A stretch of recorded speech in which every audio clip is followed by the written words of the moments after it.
বাচ্চাদের খুশি করার জন্য বিভিন্ন রকম চমকপ্রদ রেসিপি তৈরি করতে হয় আমাদের। আজ ঠিক তেমনই একটা মজাদার স্বাদের রেসিপি তৈরি করেছি এনার কিচেনে। এটা হলো chicken kofta with egg biryani. বন্ধুরা, আসসালামু আলাইকুম। কেমন আছেন সবাই? এই মজাদার স্বাদের বিরিয়ানি শুধু বাচ্চাদের নয়, বড়রাও খুব পছন্দ করবে যদি এমনইভাবে তৈরি করা যায়। আর আমি এই chicken kofta with egg biryani কিভাবে তৈরি করেছি সেটাই আপনাদের সাথে শেয়ার করব। ততক্ষণেই আমার সাথেই থাকবেন। তো চলুন দেখা যাক আমি চিকেন কোপ্তা উইথ এগ বিরিয়ানিটা কিভাবে তৈরি করলাম। আমি এখানে কোপ্তা তৈরি করার জন্য চিকেন কিমা নিয়ে নিয়েছি, আর দিয়ে দিচ্ছি হাফ চা চামচ রসুন বাটা এবং হাফ চা চামচ আদা বাটা। এবার দিয়ে দিচ্ছি 1 টেবিল চামচ পেঁয়াজ বাটা এবং হাফ চা চামচ জিরা বাটা। এবার দিয়ে দিচ্ছি হাফ চা চামচ শুকনো মরিচের গুঁড়া, যে যতটুকু মরিচ খেতে পছন্দ করেন সেই অনুযায়ী মরিচ দিয়ে দিবেন। দিয়ে দিলাম হাফ চা চামচ রোস্টেড গরম মশলা গুঁড়া। এবার দিয়ে দিচ্ছি একটা কাঁচামরিচ কুচি করে। দিয়ে দিচ্ছি ধনিয়ার গুঁড়া হাফ চা চামচ। এবার দিয়ে দিচ্ছি হাফ চা চামচ লবণ। দিয়ে দিচ্ছি চিনি 1 চা চামচ। দিয়ে দিচ্ছি 1 টেবিল চামচ গুঁড়া দুধ। এবার দিয়ে দিচ্ছি 2 টেবিল চামচ বেসন, এটা আমি একটু ভেজে নিয়েছি। আর সাথে দিয়েছি হাফ চা চামচ কর্নফ্লাওয়ার। এবার দিয়ে দিচ্ছি একটা ডিমের কুসুম। এবার দিয়ে দিচ্ছি লেবুর রস। আমি লেবুর রস দিব হাফ চা চামচ থেকেও একটু কম। সব উপকরণগুলো খুব ভালো করে মিশিয়ে নিব। আমি খুব ভালো করে হাত দিয়ে মেখে নিয়েছি, দেখতেই পাচ্ছেন। এবার আমি এগুলো গোল গোল করে কোপ্তা তৈরি করে নিব। এখানে দেখতে পাচ্ছেন আমি খুব ভালো করে কোপ্তাগুলো তৈরি করে নিয়েছি। এভাবে তৈরি করে নিতে হবে। আমি খুব ছোট বা খুব বড় করিনি, এভাবে মাঝারি সাইজ করে কোপ্তাগুলো তৈরি করে নিয়েছি।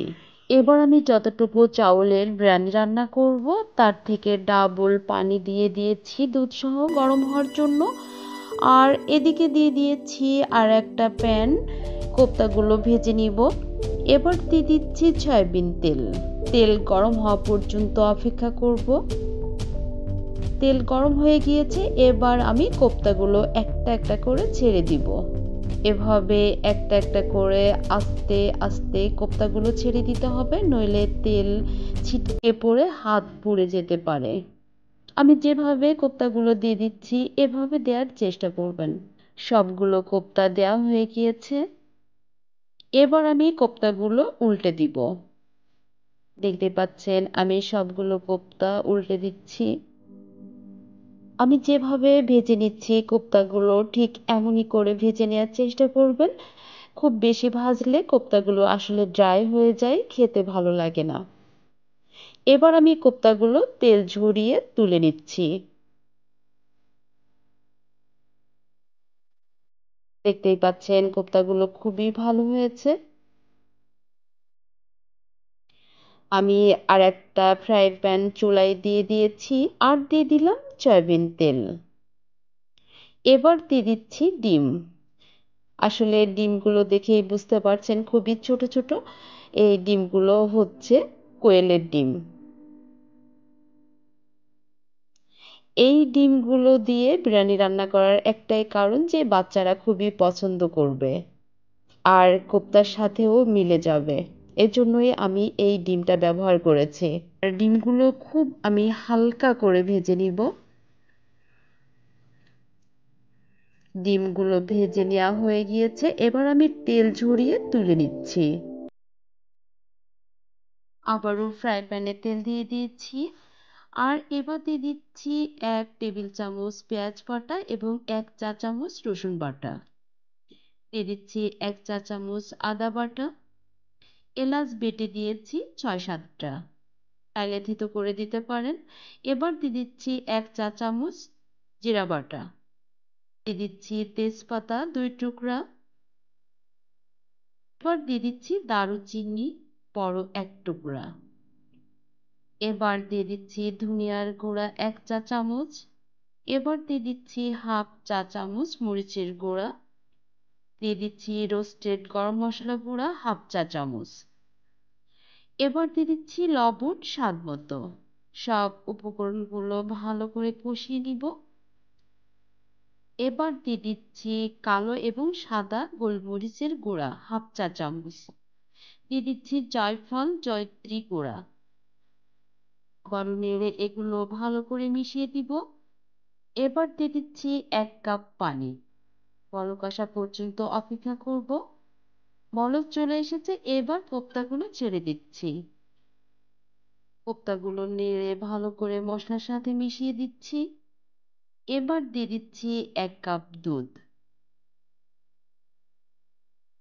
এবার দিয়ে দিচ্ছি আলু বোখারা। আমি আলু বোখারা একটাই দিচ্ছি, কারণ যেটা দিচ্ছি সেটা খুবই বড় একটা আলু বোখারা। এবার আমি কোপ্তাগুলো ঢেকে দিলাম। কিছুক্ষণের জন্য এটা ভালো করে রান্না করে নিব। আমি ঢাকনিটা আবার খুলে নিয়েছি। আর কোপ্তাগুলো একটু নেড়ে আমি মশলার সাথে আবারও ভালো করে মিশিয়ে দিচ্ছি। এবার দিয়ে দিচ্ছি কাজু, কিশমিশ আর কাঠবাদাম বেটে নিয়েছিলাম হাফ কাপের মতো, সেটা দিয়ে দিচ্ছি। কাজু, কিশমিশ, কাঠবাদাম এই মিশ্রণটা অবশ্যই দিবেন। এটা কখনোই স্কিপ করবেন না, তাহলে কিন্তু টেস্টটা অনেক অংশেই কমে যাবে। এবার দিয়ে দিচ্ছি 2টা কাঁচামরিচ। দিয়ে দিচ্ছি পেঁয়াজের বেরেস্তা। এগুলো নেড়ে একটু মিশিয়ে দিচ্ছি। এবার দিয়ে দিচ্ছি 1 টেবিল চামচ ঘি। দিয়ে দিচ্ছি টেস্টিং সল্ট হাফ চা চামচ। এবার দিয়ে দিচ্ছি গোলাপ জল। এবার দিয়ে দিচ্ছি 1 চা চামচ টমেটো সস। ঢেকে রেখে দিচ্ছি আমি ঝোলটা শুকিয়ে নিব। আর তেল উঠে আসা পর্যন্ত আমি কোপ্তাটা রান্না করতে থাকবো। এবার দিয়ে দিচ্ছি ডিম। ডিমগুলো নেড়ে একটু কোপ্তার সাথে মিশিয়ে দিচ্ছি। কোপ্তাটা রান্না করা হয়ে গিয়েছে এবং তেলটা উঠে এসেছে। দেখুন, খুবই সুন্দর হয়েছে। এবার আমি বিরিয়ানি রান্না করার জন্য চুলায় আরেকটা পাতিল দিয়ে দিয়েছি আর দিয়ে দিচ্ছি সয়াবিন তেল। এবার দিয়ে দিচ্ছি এলাচ আর দারুচিনি। দিয়ে দিচ্ছি সামান্য শাহি জিরা। এবার দিয়ে দিচ্ছি চাউল। আমি চাউলগুলো ভালো করে ধুয়ে পানি ঝরিয়ে রেখেছিলাম। চাউলগুলো 4-5 মিনিট আমি ভেজে নিব। চাউলগুলো ভেজে নেওয়া হয়ে গিয়েছে। এবার দিয়ে দিচ্ছি গরম করে রাখা পানি আর দুধ। খুব ভালো করে নেড়ে মিশিয়ে দিচ্ছি। ঢাকনি দিয়ে ঢেকে দিচ্ছি, বলক আসা পর্যন্ত অপেক্ষা করব। এবার ঢাকনিটা খুলে নিলাম। এবার দিয়ে দিচ্ছি কিশমিশ। দিয়ে দিচ্ছি কাঁচামরিচ। কাঁচামরিচগুলো আমি ভেঙে দিচ্ছি। এবার দিয়ে দিচ্ছি স্বাদ অনুযায়ী লবণ।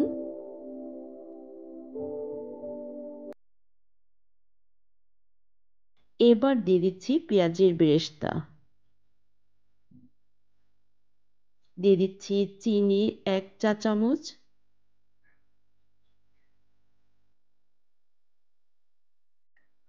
এবার দিয়ে দিচ্ছি রান্না করে রাখা কোপ্তাগুলো। খুব সাবধানে দিয়ে দিতে হবে যেন ভেঙে না যায়।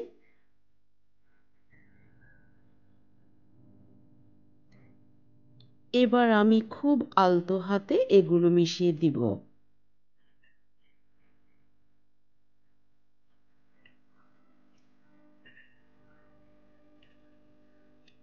খুব আস্তে আস্তে নেড়ে এগুলো মিশিয়ে দিতে হবে। আবারও দিয়ে দিচ্ছি পেঁয়াজের বেরেস্তা। এবার দিয়ে দিচ্ছি 1 টেবিল চামচ ঘি। আবারও একটু নেড়ে মিশিয়ে দিচ্ছি। এবার আমি ঢাকনিতে ঢেকে কিছুক্ষণ রান্না করতে থাকবো। আর এখানে দেখতেই পাচ্ছেন আমি পাতিলটা চেঞ্জ করে নিয়েছি দমে দেওয়ার জন্য। এবার আমি এটা ঢেকে দিয়ে 10 থেকে 15 মিনিটের জন্য দমে রেখে দিব। আমি 10-15 মিনিট পরে আবারও ফিরে এসেছি। ঢাকনিটা খুলে নিয়েছি। এবার আমি আপনাদেরকে তুলে একটু দেখিয়ে দিব যে আমার রান্না করা বিরিয়ানিটা আসলে কেমন হয়েছে। দেখুন, আপনাদেরকে তুলে দেখিয়ে দিচ্ছি। দেখুন কতটা সুন্দর হয়েছে এবং ঝরঝরে হয়েছে। আমার বিশ্বাস এটা দেখতেই শুধু সুন্দর হয়নি, খেতেও অনেক ভালো হবে। বন্ধুরা, আমার ভিডিওটা এতক্ষণ কষ্ট করে দেখার জন্য আপনাদেরকে অসংখ্য ধন্যবাদ। আর আমার রেসিপিটা যদি আপনাদের ভালো লাগে অবশ্যই বাসায় একদিন ট্রাই করুন, ইনশাল্লাহ ভালো হবে। আপনাদের জন্য অনেক অনেক দোয়া রইলো, আমার জন্য একটু দোয়া করবেন। দেখা হচ্ছে নেক্সট কোনো রেসিপিতে। আজ এ পর্যন্তই। আল্লাহ হাফেজ।